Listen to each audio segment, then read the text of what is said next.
Olha o título. Os israelitas pecam com as filhas dos moabitas. Verso 1. Israel deteve-se em Sitim, e o povo começou a prostituir-se com as filhas dos moabitas. Estas convidaram o povo aos sacrifícios dos seus deuses, e o povo comeu e inclinou-se aos seus deuses. Juntando-se, pois, Israel a Baal-peor, a ira do Senhor se acendeu contra Israel. Disse o Senhor a Moisés: toma todos os cabeças do povo, enforque-os ao Senhor diante do sol, e o ardor da ira do Senhor se retirará de Israel. Deus está virado.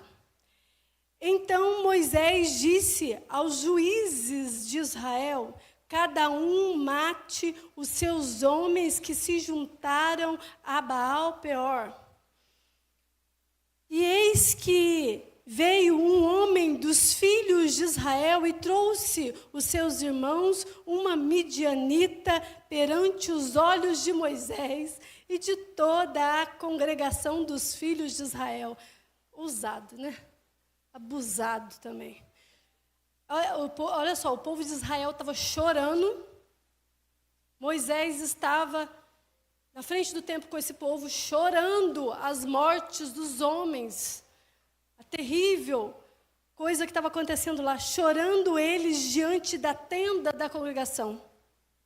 Vendo isso, Finéias, filho de Eleazar, filho de Arão, o sacerdote, guarda esse nome, essa palavra, o sacerdote, se levantou do meio da congregação, tomou uma lança na sua mão e foi após o varão israelita até a tenda e o atravessou em ambos, ao varão israelita e à mulher. Pela sua barriga, então a praga cessou de sobre os filhos de Israel. E os que morreram daquela praga foram 24.000. Oh, meu Deus, por isso que o povo estava chorando.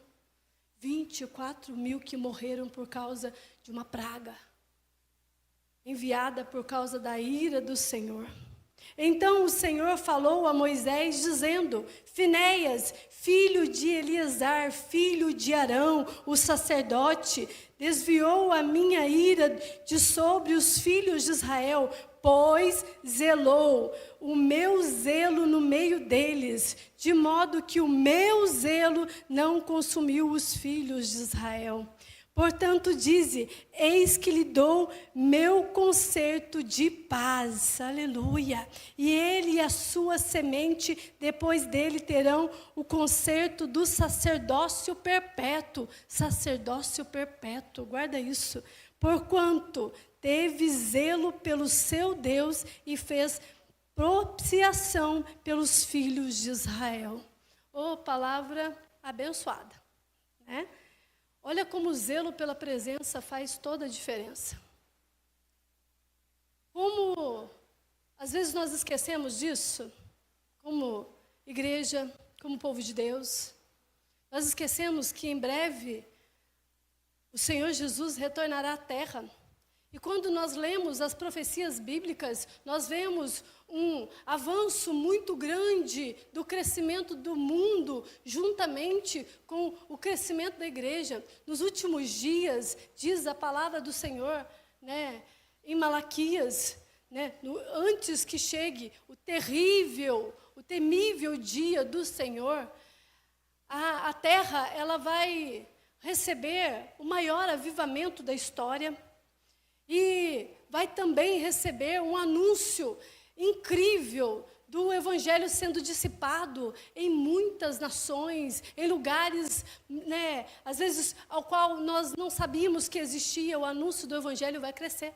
E o anúncio do evangelho crescendo, tudo isso vem um acompanhar dos milagres e dos sinais, daquilo que nós cantamos hoje, de um Deus que faz miraculosamente. E aí o mundo vai ter um olhar para a igreja de resposta.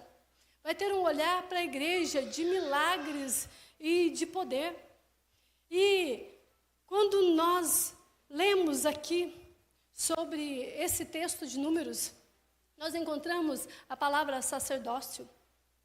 Quando fala de sacerdote, está falando de um povo do fim dos tempos, de pessoas que se levantariam como grandes mediadores, ou seja, intercessores, pessoas que têm acesso livre ao trono do Pai. E você é isso, não é?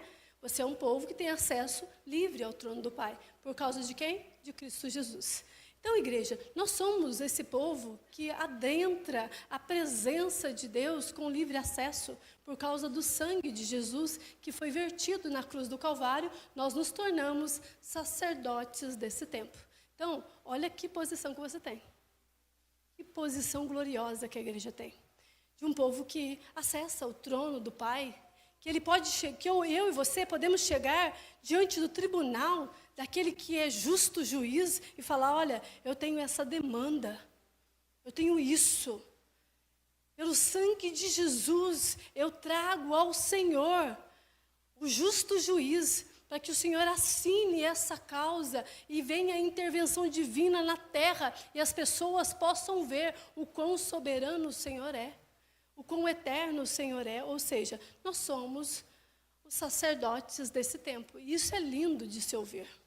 Isso é maravilhoso de se ouvir. E eu quero ativar você a desenvolver a sua oração, a você, ao tempo todo, dar neste ambiente glórias, aleluia, ao Deus que é maravilhoso, que nos comissionou para esse tempo a sermos sacerdotes. Amém? Glória a Deus por isso, você é sacerdote. Recebe dessa graça, recebe dessa presença, desse poder, para você prosseguir na fé, no amor e na afeição pelo zelo, pela presença. Um sacerdote, ele tem zelo pela presença. Um sacerdote, ele tem muito zelo pela presença. Ele tem respeito pela presença. Ele entende o valor da presença. Apocalipse capítulo 1, verso 6 diz que nós fomos feitos reis e sacerdotes para Deus. Olha que lindo! Você tem uma posição de governo, uma posição extremamente importante para Deus. Para Deus. Entenda que é para o Senhor. A igreja da nova aliança, ela não precisa mais trazer sacrifícios no altar, ela não precisa de uma roupa específica para entrar dentro do Santo dos Santos, porque ela já está revestida de glória e poder. A igreja já está dentro de si com uma autoridade. E eu preciso que você entenda o início deste culto, porque todo o início tem a ver com essa história. Então você tem que entender sobre o valor do sacerdócio. Você é sacerdote. A igreja do Senhor tem uma posição excelente na terra. Mas ela deve tomar muito cuidado. Muito cuidado. Somos sacerdotes de Deus. Para Deus. Que privilégio, né? Que privilégio. Você fazer parte disso. Que honra é para mim saber que eu tenho acesso livre ao papai. Que eu tenho acesso livre ao trono daquele que é santo. Gente, olha que temor que vem no coração. Quando você pensa que você tem acesso ao trono do Todo-Poderoso. Nós temos acesso. Também é uma grande responsabilidade. Somos sacerdotes e também adoradores. Eu quero falar de adoração porque esse texto, ele leva, que sacerdócio está ligado à adoração, tá? Não tem como eu ser servidor da casa de Deus sem saber para quem eu estou servindo. Então, o sacerdócio está ligado à adoração. Aqui, quando eu falo de adoração, e olha só o que o dicionário bíblico traz para mim. Adoração significa aquele que ama, olha só. Que bonito. Que ama e adora algo com intensidade. Ou seja, Adoração é aquele que ama com muita intensidade. Um adorador é aquele que carrega em si uma essência de adorador, assim, que ama intensamente algo. Ou seja, quando você adora a Deus, você tem isso como essência. Eu adoro a Deus, eu tenho uma essência dentro de mim que é amar muito fortemente aquilo que eu adoro. Então, quando se trata desse texto aqui, eu quero trabalhar com vocês o sacerdócio, mas na visão de um adorador. Adorador é aquele que ama intensamente. E se eu amo a Deus, e Ele é meu acesso, Ele se torna o meu Senhor. Então eu torno e faço da minha vida uma vida de adoração ao Senhor. Se eu faço da minha vida a adoração a outras coisas maior do que Deus, eu me torno amante daquilo que eu adoro. Então é muito simples, eu não tenho que ficar aqui explicando sobre adoração. Aquilo que eu muito amo, que eu muito coloco sobre as coisas, é o que eu adoro. E sacerdócio é sobre isso. É você ter livre acesso àquilo que você adora. Então, por isso, o sacerdócio está muito ligado à adoração. A adoração é entender que você e eu fomos criados para a glória de Deus. E ponto. A introdução desse culto é sobre isso. Cada palavra que nós falamos é para Deus. Cada gesto que nós temos é para Deus. Então, a nossa vida comum, ela é uma vida de adorador. A minha vida de esposa é uma vida de adoradora. A minha vida de mãe é uma vida de adoradora. A minha vida de ministra do Evangelho é uma vida de adoradora. E eu tenho que ter compreensão disso. Então, a adoração é eu entender que eu fui criada para a glória de Deus. Queridos, você foi criado para a glória de Deus. Querida igreja, você foi criada para a glória de Deus. E tudo aquilo que eu adoro, eu aprovo no meu coração. Então, eu estou deixando entrar. Tudo aquilo que eu desaprovo no meu coração, eu rejeito adorar. Então, eu não quero adorar. É muito simples.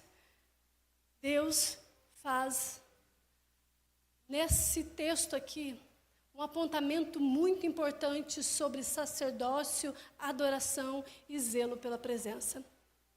E como nós, como igreja, precisamos entender que aquilo que Deus fala vem carregado de uma promessa. O povo de Deus havia saído da escravidão do Egito. Esse é o povo de Deus. Esse texto aqui está contando para nós a história do povo de Deus. Um povo que foi livre da escravidão do Egito. E agora eles estão num período em que o maná cai na presença deles todos os dias. E eles recebem porções de Deus. Mas quando eles saem, do Egito, eles recebem em si não só um caminho a seguir, uma trajetória a seguir, mas um destino já estabelecido. Ou seja, um lugar que você sai, de um ponto de escravidão para a liberdade, para um lugar chamado Terra Prometida. Eles saem de lá com uma promessa, uma grande promessa. E deveria trazer no coração deles um zelo por aquela presença de Deus, que caminhava com eles a cada etapa, do anoitecer ao amanhecer. Deus não deixava faltar nada, como Ele sempre faz conosco. Ele não nos deixa faltar nada. Não falta nada para o povo de Deus. Não falta nada para o povo de Deus. De repente, levanta-se um inimigo. E, na verdade, em muitos momentos se levantam inimigos diante do povo de Deus.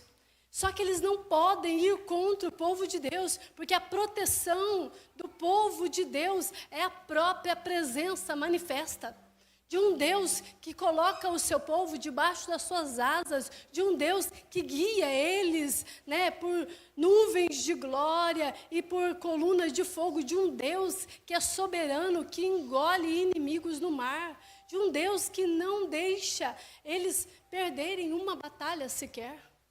E esse inimigo se levanta, e aqui ele contrata um profeta, na verdade, um falso profeta. Quando nós vamos ler os capítulos anteriores de Números, a gente vai ouvindo Deus falando de promessas. Muitas promessas, as promessas de Deus sendo lançadas aos ouvidos do povo. E Deus manifestando a glória, o poder, os milagres sobrenaturais. Queridos, como vocês recebem milagres? Como nós recebemos milagres? Milagres incríveis e sobrenaturais. Israel estava acampado numa campina. E essa campina é a campina de Moabe. E ali se levanta um inimigo. E olha, havia uma idolatria lá terrível. Nesse ambiente havia uma grande idolatria. E esse inimigo, idólatra, adorador de deuses que não são o Deus soberano, ele se levanta para destruir o povo de Deus, assim como o inimigo, todos os dias, levanta para destruir os planos de Deus na minha vida e na sua vida. E agora, nesse momento, ele contrata, vamos contratar, porque ele foi pago. Chega assim, Balaão, vou te pagar muito bem, viu? Você ir lá e profetizar maldição para o povo de Israel. Queridos, ninguém pode ir contra o Deus de Israel. A palavra do Senhor é soberana, ela é soberana. As promessas do nosso Deus, elas são fiéis. As palavras que saem da boca dele nunca volta vazia antes de prosperar em nós, porque a palavra de Deus, ela é eterna. Então não tem como ninguém ir profetizar maldição naquilo que Deus já abençoou. Não tem como. E aí esse profeta, falso profeta, recebe dinheiro. Então, todo falso profeta troca a profecia por dinheiro. É um dos sinais de um falso profeta. E aí ele chega lá, todo, vou profetizar maldição. Na hora que ele abre a boca dele é tomada pelo Espírito do Senhor, que declara bênção sobre Israel. Ele não consegue profetizar a maldição sobre o povo de Deus. Não tinha como profetizar. Não tinha como. E quando nós lemos Apocalipse, nós escutamos essa história falando a respeito de mim e de você, igreja. E nos últimos dias se levantaria doutrinas como de Balaão, de falsos profetas, para destruir a igreja de Cristo. Assim como foi feito com a igreja, com o povo de Israel. Será feito contra mim e contra você. Então tem se levantado nesses últimos tempos falsos profetas do estilo de Balaão, com a doutrina pregada por Balaão. E olha, tudo bem, nosso Deus agiu. Não tem como ir contra a palavra do Senhor. E Balaão entende o quão grande é o Deus de Israel. E aí, ele precisa do dinheiro, Ele precisa do dinheiro. Porque se ele não fizesse o trabalho bem feito, ele não teria a resposta vinda daquele que contratou ele. E aí ele tem uma ideia. E olha, é uma artimanha satânica até hoje. Funciona do mesmo jeito. Uma artimanha terrível. E o que ele fala assim? O rei Moabita, ela pede para ele profetizar, não dá certo, ele começa a pensar. E fala assim, é o seguinte, não tem como nós irmos contra o povo de Deus, porque ele está protegido pelo povo de Deus. Mas se eles quebrarem a aliança que eles têm com o Deus da aliança, esse Deus vai se irar contra eles. E aí, ele vai fazer algo para que aquele povo venha quebrar a aliança com Deus. Porque quando você quebra a aliança com Deus, eu e você quebramos a aliança que nós temos com Deus, nós atraímos para nós novamente a ira de Deus. E perdemos o zelo pela presença. E perdemos literalmente o zelo pela presença. Então, o plano dele é implantar no meio do povo uma ideia que eles viessem a pecar contra Deus. Ou seja, aquele mandamento da lei, não farás para ti outros deuses, não adorará outros deuses, agora é quebrado nesse momento. Por quê? A ideia era o seguinte: nós não podemos atingi-los lançando profecias contrárias à palavra de Deus, mas nós vamos fazer o seguinte, como inimigos desse povo, nós vamos infiltrar no meio deles.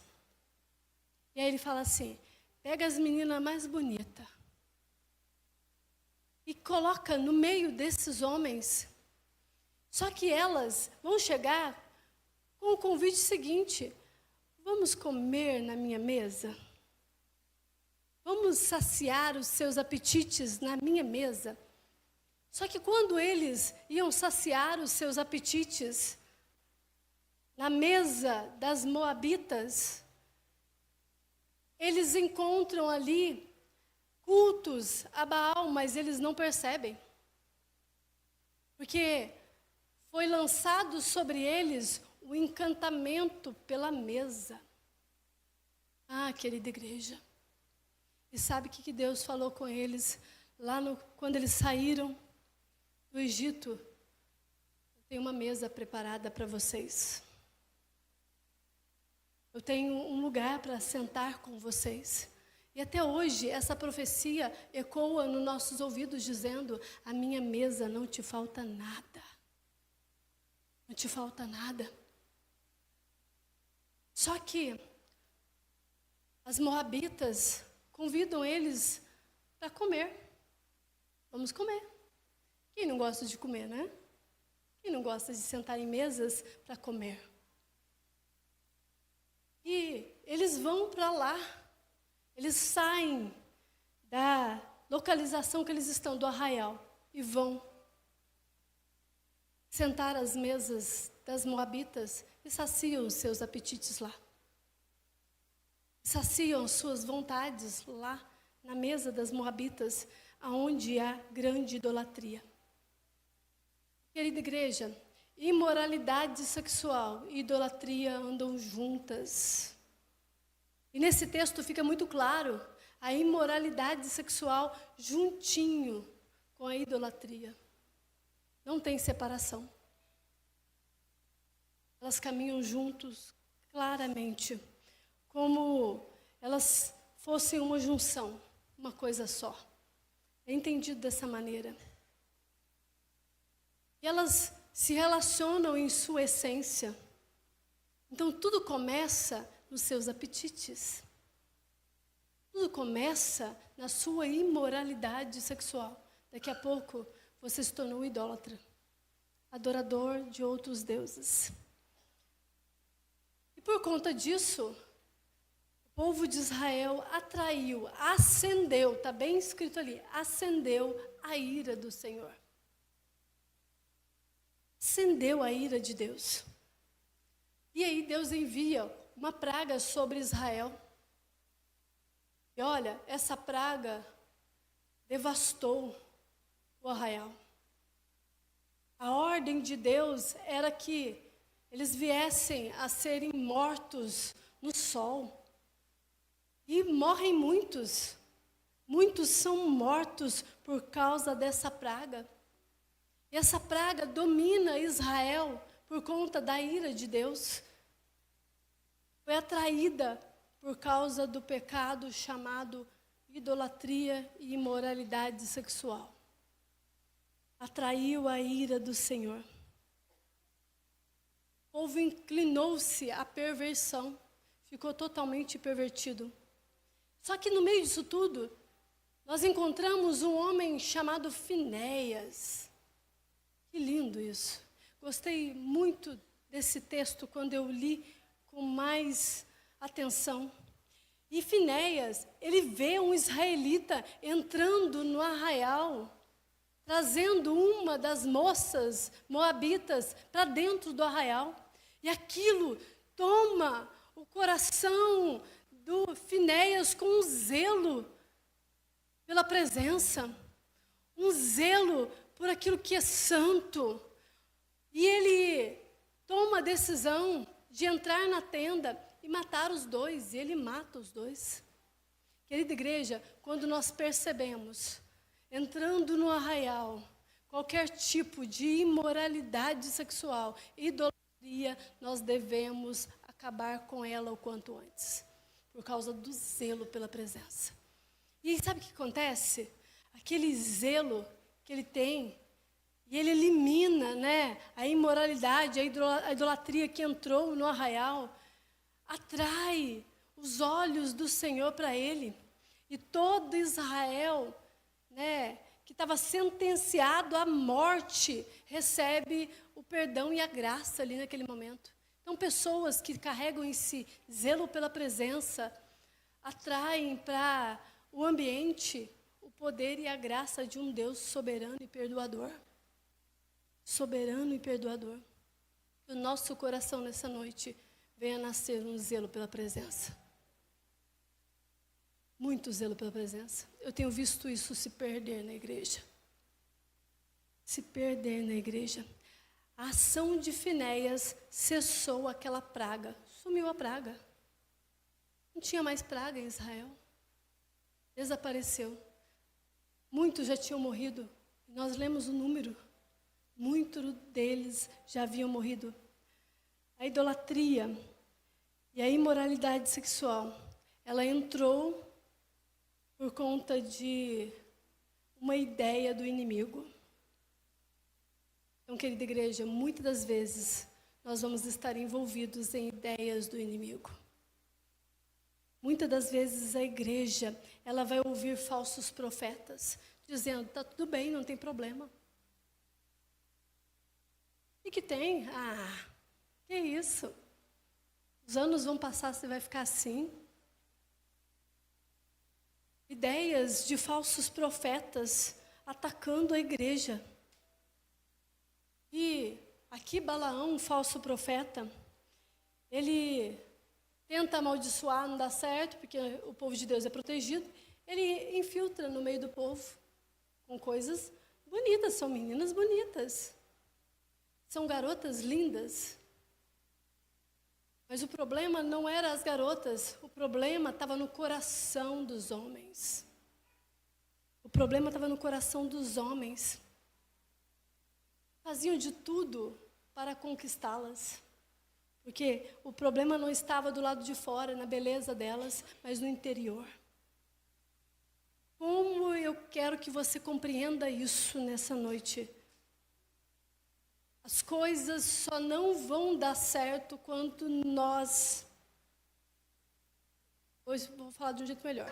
As coisas só não vão dar certo para o inimigo agir na nossa vida quando nós temos zelo pela presença. Se você não zelar a presença, automaticamente o teu coração quebrará a aliança com o Senhor. Você vai estar envolvido nos seus próprios apetites. Os seus próprios desejos. Não há palavra humana que seja poderosa para desfazer a palavra de Deus, mas há sentimentos humanos, desejos humanos que destroem. Destrói toda uma família. E olha, aqui o arraial estava chorando a morte de muitos. Querida igreja, quando você decide satisfazer os seus apetites, a igreja inteira sente dor. A igreja chora. A igreja geme. Mas aquele que está muito envolvido com a imoralidade sexual e a idolatria, ele cai em seus olhos uma cegueira terrível. Porque o que tem interesse é olhar só para dentro de si. E ele passa diante do arraial que está chorando. O líder deles, Moisés, passa diante dos olhos dele, como se nada tivesse acontecendo. Havia morrido muitos. Muitos haviam morrido por causa da praga que veio, por conta da imoralidade sexual e da idolatria, que anda juntinho, tudo está ligado. Então eu vejo essa história aqui se repetindo. E em muitos momentos, aqui em Números 31, eu fiz o resumo de Balaão, está lá. 2 Pedro, capítulo 2, está falando sobre isso também, sobre o falso profeta Balaão. E Apocalipse, capítulo 2, também nós encontramos uma das igrejas da Ásia falando sobre essa doutrina que está no meio do povo do fim. Do povo que vai trazer na terra a manifestação de um avivamento sobrenatural que nunca se viu antes, de um povo chamado adoradores, de pessoas chamadas sacerdotes de Deus, que atraem a presença. Mas nesse momento estão chorando por causa da imoralidade sexual e da idolatria. Eram oferecidos para eles não somente banquetes, mas jantares consagrados a Baal. Jantares, cultos de idolatria a outro Deus. E quando isso acontece, quebra-se a aliança. Não adorarás outro Deus. Quebrou-se a aliança com Deus. E aí as coisas ficam muito fáceis. À medida que o povo ia saciando, os seus apetites, o aumento da praga ia crescente também no ambiente. O povo estava sofrendo. Então, assim, era muito fácil você saciar-se, daqui a pouco você socializava, daqui a pouco você fazia parte daquele grupo. É muito fácil nós cairmos em doutrinas de Balaão, porque existe algo no coração chamado apetite. O apetite leva você a uma mesa. E essa mesa te leva a um grupinho que você vai fazer parte. Daquele grupinho, você se torna um adorador de Baal. É simples. Isso quebra toda aliança. Ou seja, perdem a bênção. Isso é muito sério, pastora, mas é Antigo Testamento, sim, mas tem tudo a ver com a graça. Eu vejo a graça nesse texto. A graça, ela está de Gênesis a Apocalipse. Não adianta você falar para mim que a lei predominou. Nunca. A graça sempre caminhou junto com a lei.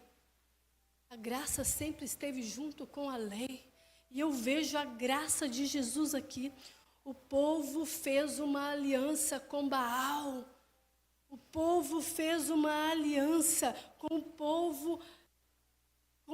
povo estranho, adoradores de deuses. O povo de Deus, em um ato público, fez uma aliança com outros deuses. Números 25 é vivido em um lugar chamado Sitim. Gostei desse nome. Sabe o que significa Sitim? Quando eu vou no dicionário bíblico, está escrito assim, uma cidade à beira do Rio Jordão. Lá está escrito desse jeito. Sitim é uma cidade à beira do Rio Jordão e de frente à cidade de Jericó. Nossa, Deus, faltava pouquinho para eles poderem atravessar e entrar na Terra Prometida. Faltava pouquíssimo para eles, dali de Sitim, entrar na Terra Prometida. Sabe o que esse texto me fez pensar? Que a promessa de Deus era aqui, dessa cidade para lá é um pulo, logo vocês estão na Terra Prometida. O que o inimigo faz quando nós estamos com os olhos na Terra Prometida? Falta pouco, ele desvia os nossos olhares para os nossos apetites. Porque se você perde a aliança com Deus, você perde o teu destino profético. Aí o negócio fica feio. E aí não adianta a gente cantar, em breve ele virá. Não adianta. Porque diante de uma situação de quebra de aliança, a ira do Senhor, ela é derramada. E olha, eu estou falando de um zelo pela presença, querida igreja. Nós precisamos entender quem Deus é. Quem Deus é. E aqui, eles estão de frente a Jericó. E Sitim é o último lugar onde esse povo vai ficar antes da terra prometida, da terra da promessa. Quando nós vamos ler Josué, a gente vê isso com muito mais clareza. Com muito mais clareza. E ali em Josué a gente encontra uma promessa dessa terra. Então, aqui em Sitim, Deus está tratando o povo dele. Deus está trabalhando o povo dele. Deus está falando de algo futuro. E talvez a gente fale assim, mas nossa, está uma bagunça, pastora. Mas é sobre isso. Deus veio falar comigo e com você que falta pouco para Ele voltar. Ele está dizendo assim, eu vim aqui hoje tratar com vocês. Vocês estão diante da terra prometida, falta pouquinho. E eu preciso tratar com vocês. Ou seja, em Sitim, Deus está limpando o povo, alinhando o povo. Então, neste ambiente profético de hoje, Deus está alinhando você. Ele está alinhando a minha vida também. Deus está trazendo limpeza para mim e para você. Porque falta pouquinho. Falta pouco. Você já consegue visualizar a terra. Nós conseguimos visualizar. Tudo isso fala de sacerdócio e adoração. Tudo isso fala da nossa posição em Deus. A nossa vida, ela é permeada desse princípio de sacerdócio e adoração. E olha, saia daqui entendendo a sua posição, entendendo a sua posição. E qual que é a tua posição? Que tipo de sacerdócio é esse? Você já parou para pensar que tipo de sacerdócio é esse desse povo do fim? De gente que entra na sala do trono, de gente que não é consumido pela ira do Senhor, de gente que tem tanto zelo pela presença, que os olhos do Senhor é atraído por Ele, e o povo é perdoado por causa disso. Por causa de uma posição chamada zelo. Ele diz assim, eu acho bonito demais, Deus fala para ele, dizendo assim, nossa, eu vi em você o mesmo zelo que eu tenho. Eita! Deus olha corações. O coração de Deus é atraído por esse homem aqui, que tem uma posição sacerdotal. Sacerdotal. Você é adorador de quê?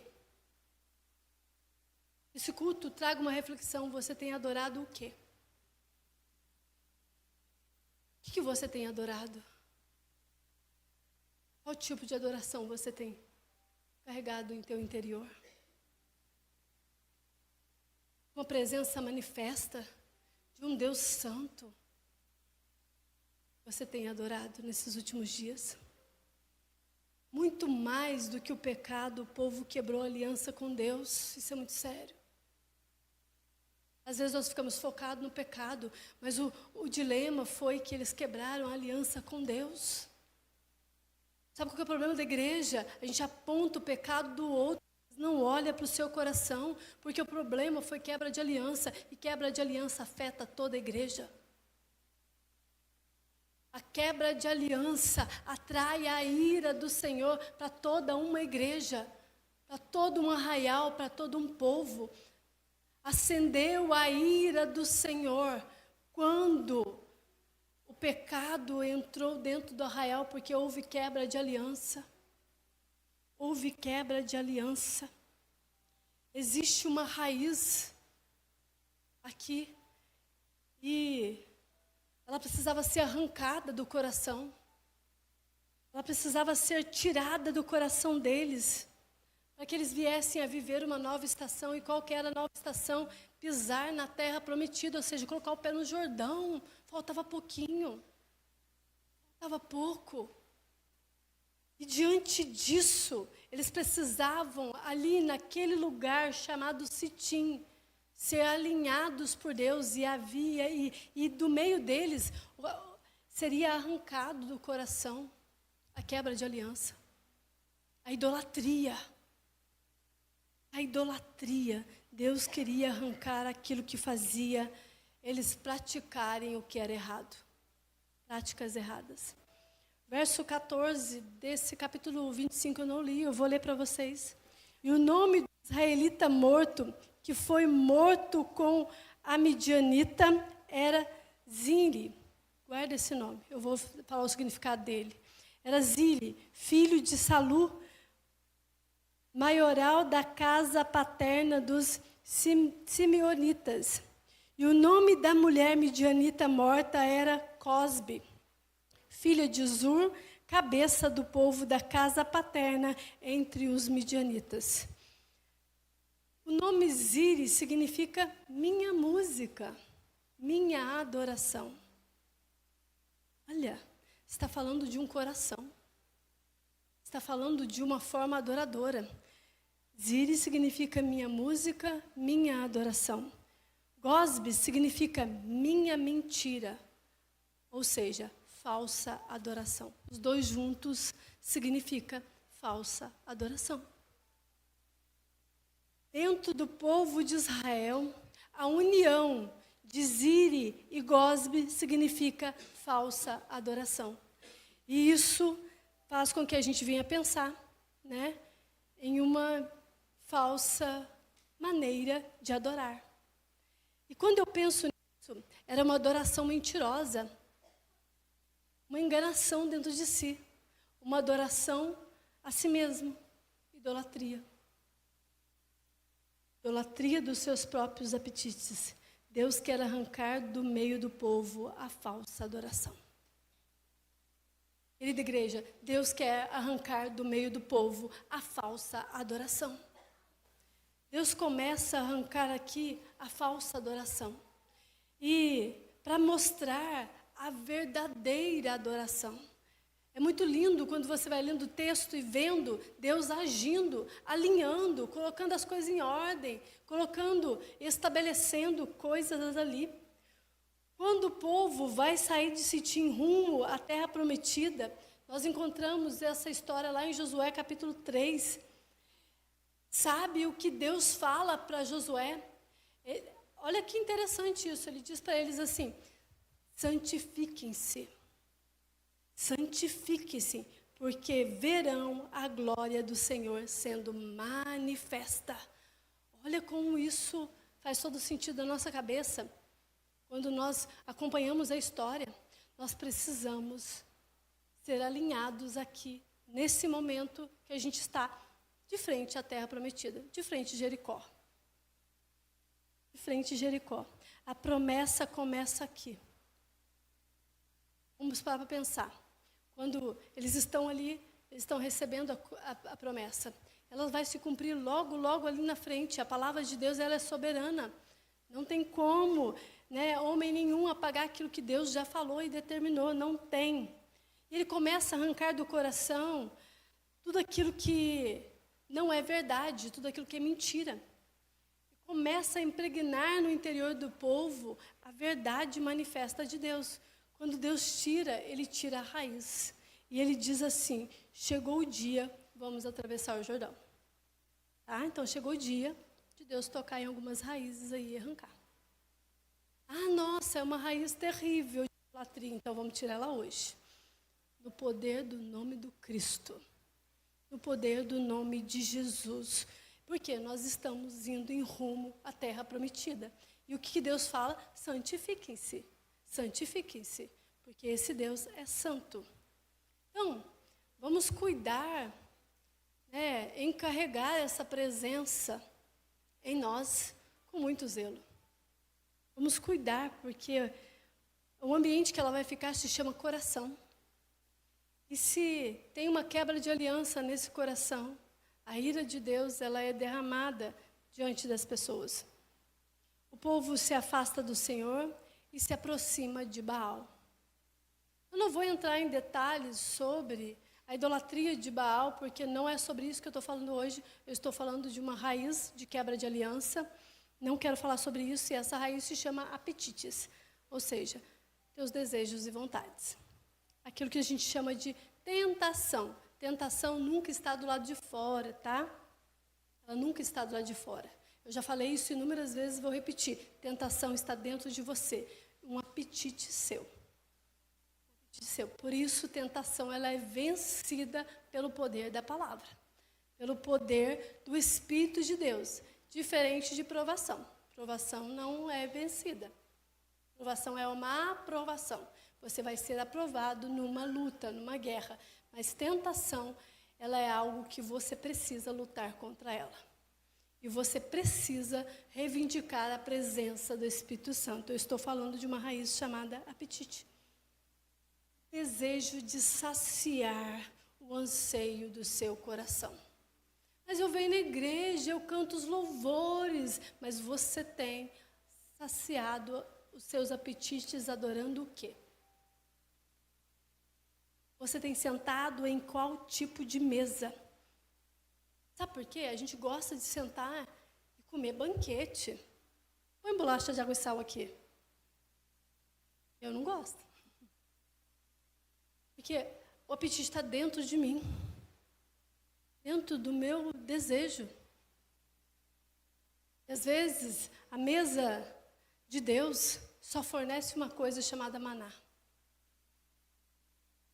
E o povo de Israel está recebendo todo dia maná.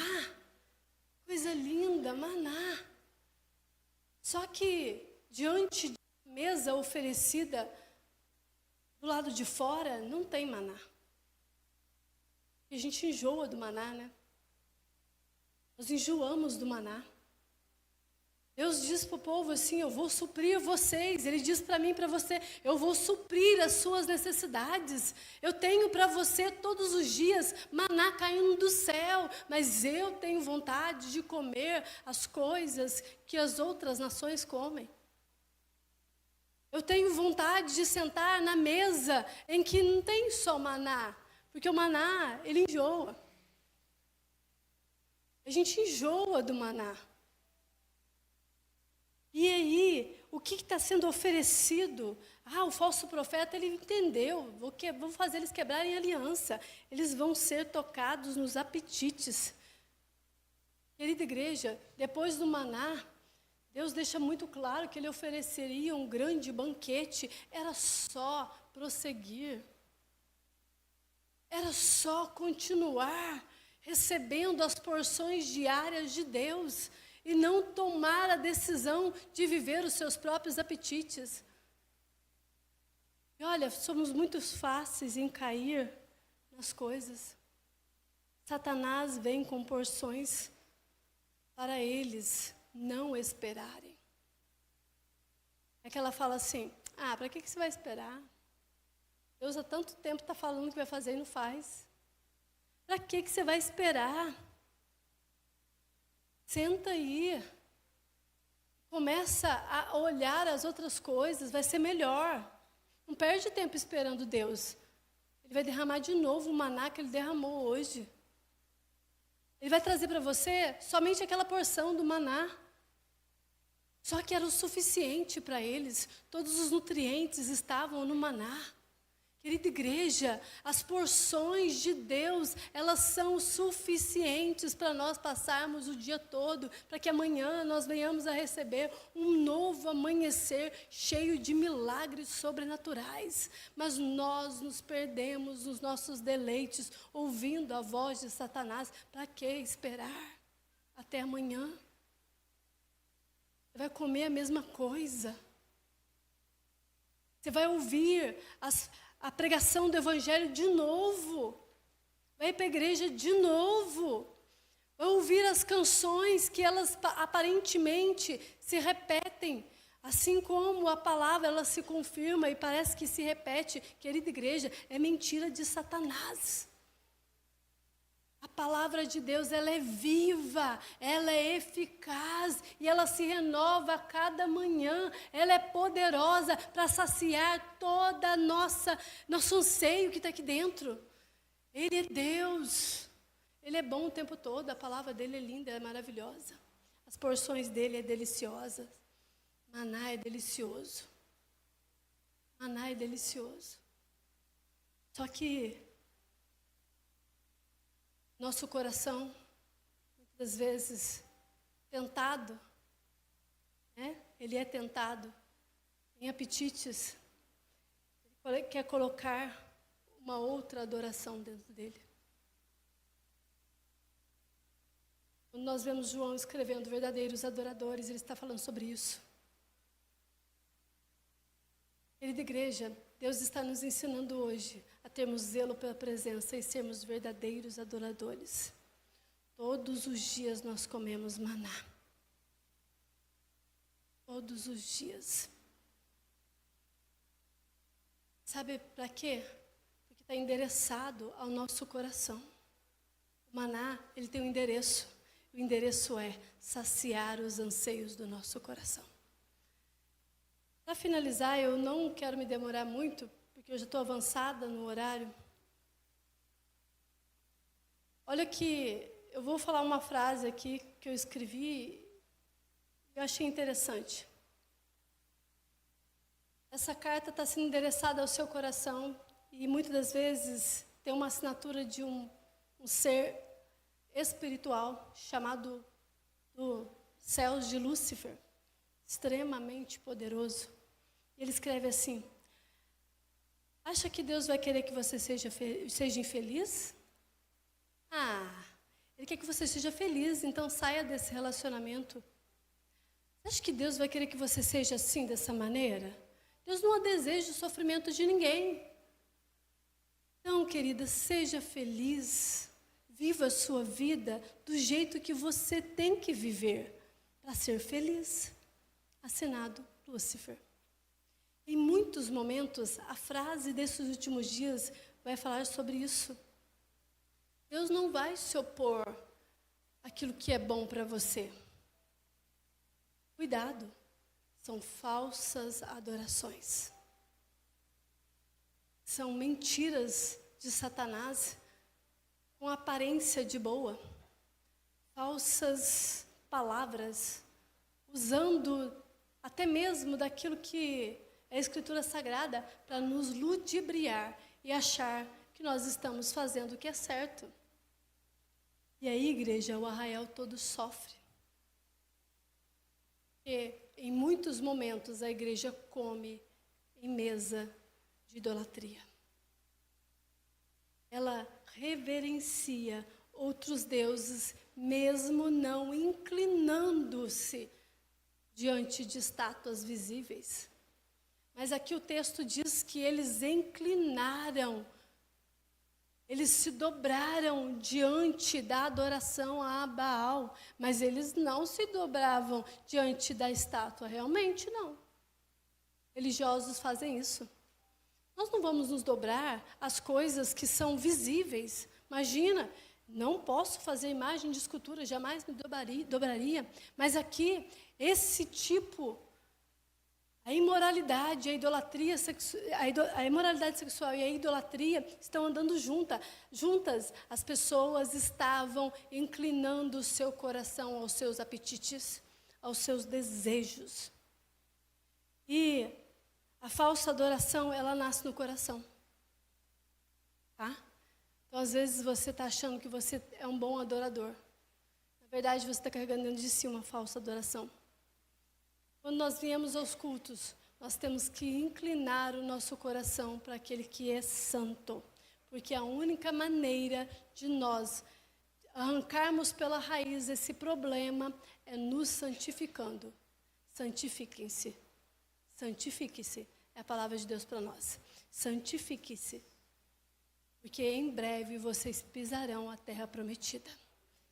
E olha, não adianta você querer santificar sozinho, não tem jeito. É somente pelo mover e pelo agir do Espírito de Deus. E aqui nesse texto eu vejo uma pessoa que se levanta com o zelo pela presença e atrai a graça para aquele ambiente. Então, assim, se você é um santo de Israel, tem zelo pela presença, hoje você e eu nos levantamos como sacerdotes, intercessores, adoradores que estão em busca pela presença. E a presença se faz manifesta por causa daqueles que zelam. Por causa daqueles que zelam. Essa é a proposta de Satanás para aqueles que têm muitos apetites. Mas para nós temos o zelo pela presença, porque vocês são uma igreja santa, adoradora, uma igreja maravilhosa, que não se envolve em seus apetites, elas recebem a graça de Deus no ambiente, e a presença de Deus é manifesta. Então, nós atraímos a presença de Deus quando nós carregamos zelo. O ponto está aqui em um coração disponível a ser santificado pelo Espírito de Deus. Um coração igual a desse rapaz. Não aceita a falsa adoração no meio do arraial. Quando ele vê a imoralidade sexual chegando, a idolatria chegando, ele toma a decisão de trazer o zelo de Deus no interior dele e atrair os olhos de Deus para o zelo. E ele falar assim: por conta do zelo que eu achei no teu coração, eu achei no teu coração, toda essa herança que eu tenho para dar, eu vou dar a você, vai ser um sacerdócio perpétuo. Isso está falando de Cristo Jesus. Esse rapaz é a representação de Cristo Jesus. E nós entendemos por meio da graça, nós deixamos as falsas adorações para viver a vontade perfeita e sermos santificados pelo Espírito de Deus. Nosso sumo sacerdote é Cristo Jesus. O sacerdócio perpétuo é Ele. É sobre isso que esse texto está nos levando. Muitas vezes nós fazemos as mesmas coisas que esses homens de Israel. Sabe como? Atraindo preguiça na hora da adoração. Carregando em nós mentiras, carregando em nós fofoca, cobiça, e satisfazemos o nosso próprio apetite. Nós precisamos sair nessa noite desse ambiente entendendo isso, que isso tudo gera dor a todos. Todos sofrem por conta da ira de Deus. A falsa adoração é isso. Desejo desenfreado por prazer. A falsa adoração é o desejo desenfreado de você ter prazer nos seus próprios apetites, nos seus próprios deleites. A verdadeira adoração é um relacionamento com a santidade. Por isso nós cantamos: Santo, Santo é o Senhor. Por isso Apocalipse, ele diz que ele é aquele que está sentado em um alto sublime trono, que é digno de abrir os selos, que é um Deus extremamente santo. E os 24 anciãos o adoram, reverenciam os reis, as suas coroas diante da presença dele, porque ele é santo. Santo, Santo é o Senhor. Querida igreja, corra atrás da santidade. Isso é esforço. É você deixar os seus apetites e correr atrás da santidade. Qual é a palavra do Senhor para nós? É: santifique-se, porque em breve eu estou voltando. Santifiquem-se. O amor zeloso é furioso ao ponto de sacrificar o seu próprio filho na cruz do Calvário. O amor zeloso, ele atrai a presença de Deus a corações que entendem a morte e o sacrifício de Jesus. Como isso é sério. Como nós precisamos temer diante desse anúncio. A morte e a ressurreição, trazê-lo pela presença. A morte e a ressurreição. Adoração é entender o que está dentro do nosso coração. O que está dentro do teu coração, igreja. O que está dentro do meu e do teu coração. Finéias fez o que Deus faria. E você? Faria o que Deus faz? Finéias, olha que bonito, significa boca de bronze. Sabe o que é bronze? Metal usado no altar do sacrifício, onde os sacrifícios eram oferecidos pelo pecado. Finéias, ele é boca de bronze, lugar lugar aonde o sacrifício é oferecido. Por isso ele tem zelo pela presença. Ele tem zelo pela presença. Finéias aponta Cristo. Por causa desse zelo, ali foi estabelecido um compromisso de um Deus de aliança. Foi reestabelecido por causa de Finéias um sacerdócio perpétuo que alcançou a mim e a você. Nosso sumo sacerdote, Jesus Cristo, o Senhor, entrou na frente e nós viemos atrás. Sacerdócio de Deus nós somos, adoradores de uma presença, de um poder sobrenatural, de uma presença incrível, que muda situações e ambientes, que transforma vidas, casamentos, lares, de um Deus que sacia a nossa fome e sede, de um Deus que verdadeiramente assumiu um compromisso diante de um zelo, que nasça em nós o zelo pela presença.